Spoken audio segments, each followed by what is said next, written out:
Қайырлы күн достар, бүгін осындай түсі қып-қызыл әрі дәмі өте керемет болып шығатын борщ жасайтын боламыз.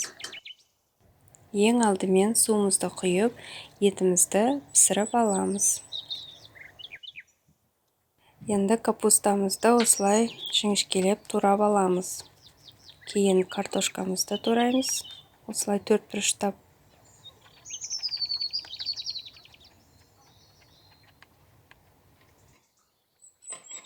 Пиязымызды майдалап турап аламыз. Сәбізімізді күштен өткіземіз. Және қызылшаны да күштен өткізіп аламыз.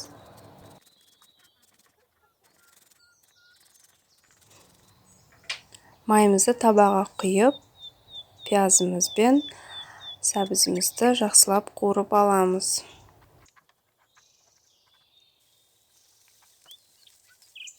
Және кішкене тұз қоссаңыз болады. Енді қызылшамызды қосып, жақсылап қуырамыз.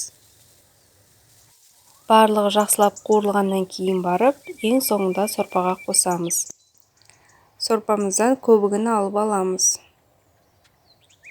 Және тұзымызды қосамыз.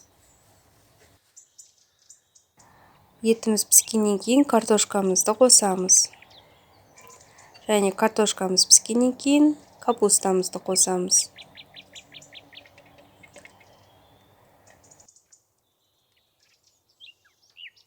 Картошка мен капуста піскеннен кейін барып қана бағана қуырып алған қызылшамызды қосамыз. Және оны көп ұстамай, кішкене ғана 1-5 минуттай бұқтырып аламыз. Міне борщымыз дайын болды. Түсі осындай қып-қызыл, әрі дәмі өте керемет болып шықты. Астарыңыз дәмді болсын. Видеомды соңына дейін қарағандарыңыз үшін рахмет. Каналыма тіркелуді және лайк басуды ұмытпаңыздар.